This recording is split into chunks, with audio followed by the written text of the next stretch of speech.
Oke guys, welcome back to Cakra Diva Reinkarnasi dalam pembahasan alur cerita 2. Alur cerita 2 lagi. Astagfirullah, baru juga awal-awal atuh ya. Ini teh saking penasarannya dan saking pengen buru-buru nanya sama kalian liburan lebaran kemana atuh guys. Lebaran Idul Adha tuh kan panjang tuh ya, dari hari Sabtu, Minggu, Senin. Dari Sabtu sih Jumat ya guys ya, ada 4 hari tuh. Masya Allah, enak banget liburannya ya guys ya. Menyala dompetku. Nah, jadi nggak usah lama-lama, langsung aja tuh kita terobos ya. Ketika Masyotu muncul, Yuho segera meminta teman-temannya untuk bersembunyi, namun Ye Gui jelas tampak cukup khawatir melihat Yuho hendak menghadapi seorang master roh jahat api ekstrim seperti ini. Namun mereka juga tidak bisa mengambil tindakan karena khawatir bisa memanggil lebih banyak musuh. Sementara itu Yuho yang sudah melihat Masyotu sampai di hadapannya langsung berusaha memberikan siraman rohani dan menyadarkan seniornya itu bahwa dia adalah rekannya di masa lalu. Namun Masyotu sama sekali tidak bergeming, malah meledakkan api iblisnya sebelum mengayunkan tinjunya keras-keras ke arah bocil FF entah dari mana yang SKSD ini. Harus diakui bahwa teknik-teknik serangan Masyotu memang sangat barbar dan jahat dibandingkan dengan teteh-teteh Xiaotao yang dia kenal di masa lalu. Pemilik api iblis itu sama sekali tidak ragu ketika melepaskan teknik-teknik mematikan, seolah mengambil nyawa seseorang adalah sesuatu yang tidak lebih sulit dari sekedar membalikan telapak tangan. Dengan wajah dingin Masyotu mengaktifkan teknik roh keenamnya, yaitu hujan meteor Phoenix, dan membuat Yuho melompat ke sana kemari untuk menghindari hujan bebatuan panas yang menyerbunya dari segala penjuru mata angin. Dahsyatnya serangan hujan meteor Phoenix bahkan membuat rekan-rekan Yuho yang bersembunyi ikut berdampak, meskipun untungnya bagi Yuho sendiri yang memiliki es ekstrim dapat meredam sedikit serangan api iblis tersebut. Sayangnya es ekstrim dan keterampilan pertahanan semacam ini masih tidak cukup kalau digunakan untuk membendung serangan Masyotu, karena master roh api iblis itu terus menyerangnya membabik buta tanpa ampun. Yuho juga tampak tidak memberikan serangan balasan yang terlalu keras, entah apa yang sebenarnya pemuda itu rencanakan. Tinju Masyotu menghempaskan Yuho sampai kembali ke tanah dan tanpa memberikan kesempatan sama sekali bagi pemuda itu untuk menarik napas, mantan Kapten 7 Moses Rex itu sudah mengeluarkan lolongan Phoenix.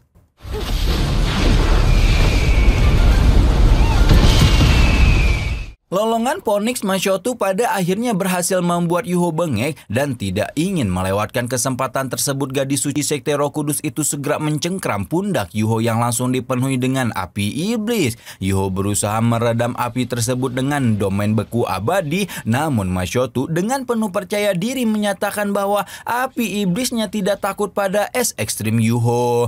Nah, ketika geng Yuho sudah merinding remang-remang bulu ketek khawatir terjadi sesuatu pada pemuda itu, sang pemilik mata takdir tersebut justru menyunjingkan senyuman kecil, berkata bahwa dia menggunakan domain beku bukan untuk menekan api iblis, melainkan menunggu Masyotu melakukan kesalahan dan masuk ke dalam jangkauan formasi pemunian jiwanya.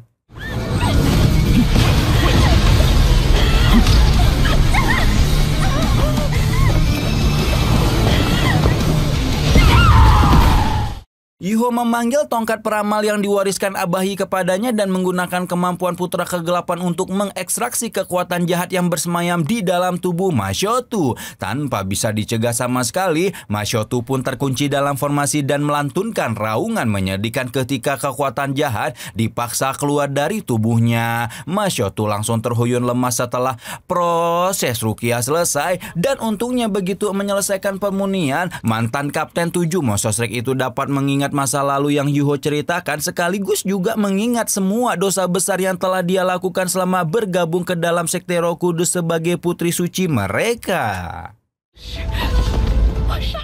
Masyotu tidak dapat menahan air mata penyesalan yang mengalir di wajahnya ketika mengingat betapa banyak nyawa yang hilang di tangannya dan mulai menyalahkan diri sendiri, sehingga Yuho pun buru-buru menenangkan tetehnya sambil mengatakan bahwa saat ini ada satu bantuan yang dia butuhkan dari Masyotu dalam rangka menolong para sandera. Perkataan Yuho membuat setitik harapan kembalikan muncul di hati Masyotu, namun sebelum dia mendengar rencana penyelamatan lebih detail, para tetua sudah lebih dulu datang untuk mengecek fluktuasi energi hasil pertarungannya dengan Yuho, sehingga Masyotu pun harus kembali ke karakternya agar tidak menimbulkan kecurigaan.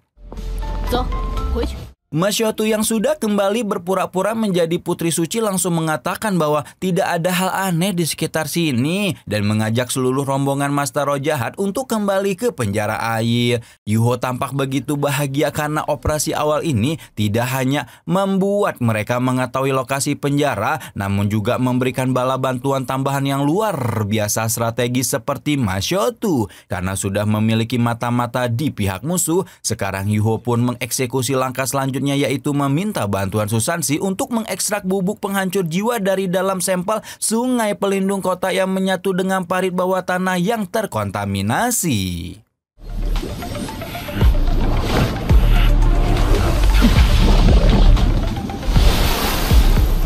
Dengan keterampilan Xuanwu sebagai penguasa air mistis, kakak ketiga 7 monster Shrek itu berhasil mengekstrak bubuk penghancur jiwa yang selama ini meracuni para sandera, dan dengan bubuk yang telah terpisah itulah Yuho berencana untuk membuat penawarnya. Tanpa menunggu lama, Yuho segera menganalisa struktur racun di dalam bubuk penghancur jiwa dengan deteksi spiritualnya, di mana meskipun racun tersebut amatlah rumit, untungnya kitab racun yang ditinggalkan Tang San masih dapat mengungkap komposisi penetralisir yang terdiri dari 24 jenis bahan obat. Astaghfirullahaladzim, kebanyakan makan kambing ini teh ya guys ya. Yuho mulai mengerahkan rombongan untuk menyebar ke pusat perdagangan kota Riseng untuk mengumpulkan ke 24 bahan obat. Sayangnya masih ada bahan yang tidak dapat mereka temukan hingga tiba-tiba saja sebuah suara yang cukup familiar menyebar ke seluruh ruangan dan membuat Yuho dan kawan-kawan auto menoleh hanya untuk menemukan sang putri suci Sekte Roh Kudus nangkring di jendela kamar peristirahatan mereka. Namun berbeda dengan Masyotu yang sebelumnya langsung mengundang perasaan waspada, kali ini putri suci itu justru datang dengan aura bersahabat ketika dengan bangganya berkata bahwa seluruh bahan obat di kota Riseng telah dikendalikan oleh Sekte Roh Kudus, dan karena itulah dia juga telah membawakan sisa bahan obat yang sampai sekarang belum ditemukan oleh kelompok Yuho.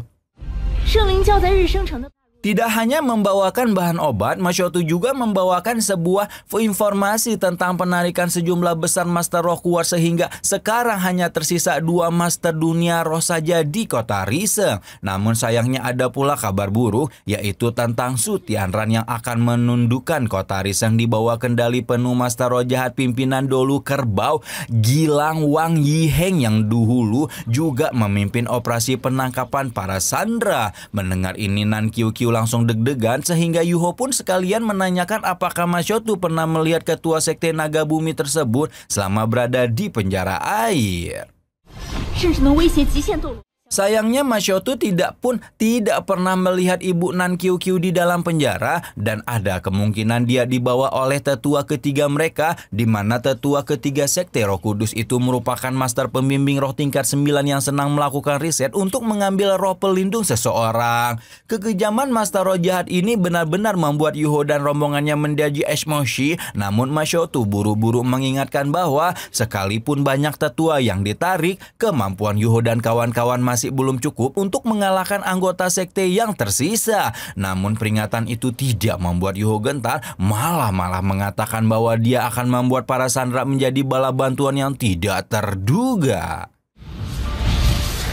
Setelah menyempurnakan rencana penyelamatan sandera, Yuho pun segera menyatukan ke-24 bahan obat sesuai buku racun Tang San, dan hanya dalam waktu singkat berhasil menyempurnakan penawar bubuk penghancur jiwa yang akan menjadi bagian penting dari proses penyelamatan ini. Di saat yang sama, Ji Jiochen telah keluar dari retreatnya dan Yuho menjadi lebih percaya diri karena setelah ranah pedangnya melakukan terobosan, maka kekuatan sekte Tang yang dia bawa telah meningkat sekali lagi. Sekarang kita tengokin penjara air tempat di mana para sandera tertahan dan sesuai rencana Yuho, Ma Xiaotu mulai mengalihkan perhatian para tetua dengan membawa mereka menjauhi area sangkar burung di mana momen itu langsung dimanfaatkan Yuho untuk menyebarkan pesan rahasia.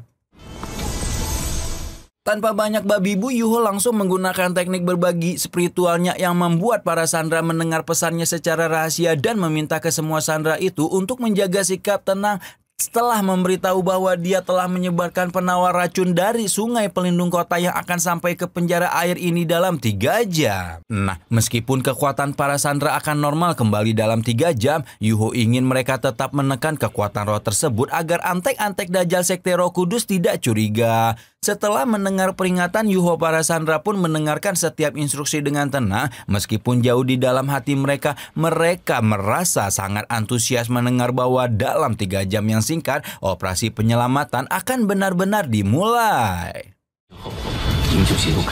Nah, sementara Yuho bersigap untuk memulai penyelamatan, tanpa dia sadari ada sosok aneh yang tiba-tiba memasuki kota Riseng, di mana sosok aneh ini tidak salah lagi telah mengeluarkan bahaya yang tidak dapat digambarkan. Sosok itu mulai menjelajahi setiap bagian kota Riseng dan menyunggingkan senyuman mengerikan seolah sedang merencanakan sesuatu yang tidak kalah mengerikan. Nah, entah apa yang terjadi ketika sosok itu muncul di kota Riseng, bahayanya bahkan sampai dirasakan oleh Wang Qiu'er yang sedang berada di hutan pertarungan bintang. Dan pemilik roh pelindung naga emas itu mulai membicarakan tentang takdirnya dan takdir Yuho yang saling berkaitan.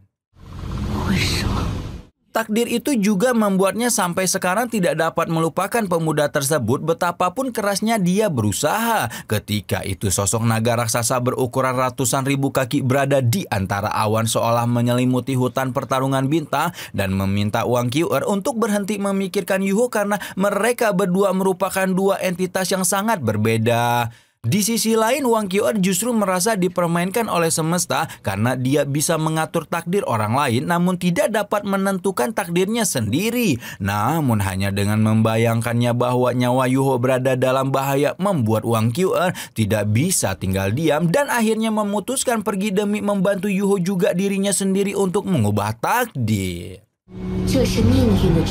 Akhirnya Wang Qiu'er yang udah ngumpet berepisode-episode pun sekali lagi keluar dari hutan pertarungan bintang dan membuat para penguasa hutan yang seharusnya salah satunya adalah Di Tian sang dewa binatang buas itu hanya bisa diam membiarkan sang naga emas melawan takdirnya sendiri. Oke, sekarang Wang Qiu'er bergelut dengan pikirannya dan memutuskan untuk pergi. 3 menit tersisa sebelum penawar racun sampai ke penjara air dan operasi penyelamatan resmi dimulai. Sebelum operasi benar-benar dimulai, Yuho sempat berkumpul dengan rekan-rekannya dan mengatakan bahwa mereka harus merelakan beberapa sandera yang dibawa oleh tetua ketiga sesuai informasi Ma Xiaotu.